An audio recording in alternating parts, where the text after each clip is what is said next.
Hello बच्चों, let's read this question. The question say that the ascending acidity order of the following hydrogen atom is. अब इसके regarding यहाँ पर कुछ compound given है और यहाँ पर 4 ऑप्शन भी गिवन है बच्चों।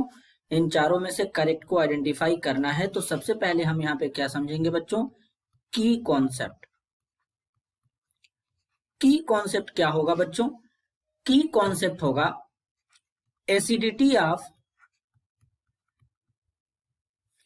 की कॉन्सेप्ट क्या होगा बच्चों? Acidity of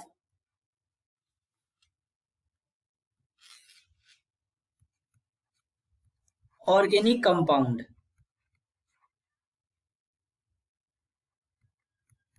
organic compound. तो अब यहां पर जरा ऑर्गेनिक कंपाउंड के एसिडिटी की बात कर लेते हैं। तो सबसे पहले कुछ इस तरीके से यहां पर है H C triple bond CH, ये हमारा A है। बच्चों एसिडिटी कैसे चेक करेंगे? हम लोग कंपाउंड से H प्लस निकालेंगे।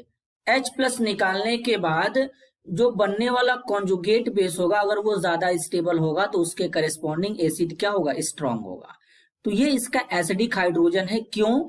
क्योंकि ये हमारा sp कार्बन है और sp कार्बन जो होता है बच्चों वो मोर इलेक्ट्रोनेगेटिव होता है, क्योंकि ट्रिपल बॉन्ड में एक सिग्मा 2 पाई होंगे और यहाँ पर सिंगल में सिग्मा होगा। 2 सिग्मा मतलब sp हाइब्रिडाइजेशन। तो इस कार्बन का हाइब्रिडाइजेशन क्या होगा? sp होगा। तो ऐसे एसिडिक हाइड्रोजन निकालेंगे। कॉन्जुगेट बेस कुछ इस तरीके से बन जाएगा, ट्रिपल बॉन्ड C-। अब इस कार्बन पे नेगेटिव चार्ज आ जाएगा। इसके बाद इसी तरीके से बात करेंगे तो यहाँ पर क्या है? H2C डबल बॉन्ड है बच्चों CH और यहाँ पर क्या है? H है। ये हमारा एसिडिक हाइड्रोजन है, ये B वाला कंपाउंड है। तो इससे हाइड्रोजन निकाल देंगे, एक H प्लस निकाल देंगे। तो यहाँ पर कुछ इस तरीके से CH2 डबल बॉन्ड CH और यहाँ पर कार्बन पे क्या आ जाएगा? नेगेटिव चार्ज आ जाएगा। इस तरीके से यहाँ पे बनेगा। तीसरा क्या है? इसके साथ में हमारा हाइड्रोजन है, यहाँ पर 3 मिथाइल ग्रुप इस कार्बन से लगे हुए हैं। इस तरीके से 3 मिथाइल ग्रुप लगे हुए हैं, ये C वाला कंपाउंड है। इससे निकालेंगे H प्लस, तो यहाँ पर कुछ इस तरीके से बनेगा CH3 CH3 CH3। तो यहाँ पर क्या हो जाएगा? यहाँ पर आ जाएगा नेगेटिव चार्ज। एक तरीके से बच्चों यहाँ पे कार्बन आयन का फॉर्मेशन हो रहा है। कार्बन आयन मतलब जब कार्बन के ऊपर नेगेटिव चार्ज आता है तो उसे कार्बन आयन कहते हैं। यहाँ पर CH2H हो जाएगा। इस हाइड्रोजन को यहाँ से निकाल देंगे तो यहाँ पर इस तरीके से बन जाएगा CH3 और यहाँ पर बच्चों CH2 नेगेटिव हो जाएगा। अब जरा बात को समझते हैं ध्यान से। अब कार्बन आयन है तो यहाँ पर तो समझ में आता है कि इलेक्ट्रोनेगेटिविटी है, मतलब sp कार्बन था तो इलेक्ट्रोनेगेटिव है, तो इसको होल्ड करने की कैपेसिटी ज्यादा होगा, नेगेटिव चार्ज को होल्ड करने का कैपेसिटी ज्यादा होगा क्योंकि ये sp होगा। तो इसलिए ये ज्यादा स्टेबल होगा, इसके करस्पॉन्डिंग एसिड स्ट्रांग होगा। तो सबसे स्ट्रांग कौन सा होगा? A वाला होगा। तो A वाला सबसे आगे आ जाएगा। अब ये हो गया बच्चों। अगर हम B में बात करेंगे तो B में क्या है? B में भी हम अगर देखें तो यहाँ पर क्या है? ये तो sp था। अब B में क्या है? ये sp2 है। कैसे sp2 हुआ?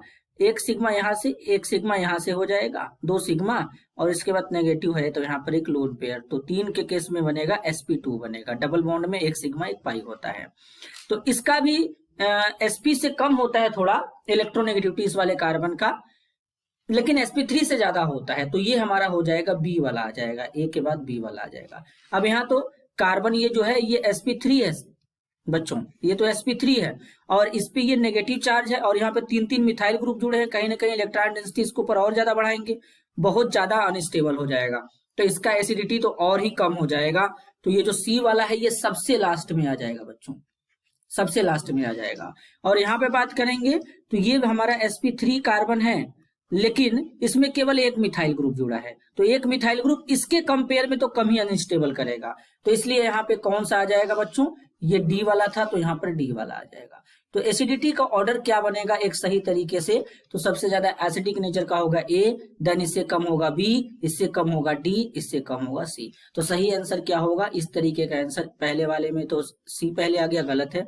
इसमें A है, सही है। इसमें A के देन बाद B है, देन इसके बाद C आ गया, तो ये गलत है। तो ये भी हमारा गलत हो जाएगा। सही आंसर होगा option B। This is your answer. I hope you understood it well. All the best.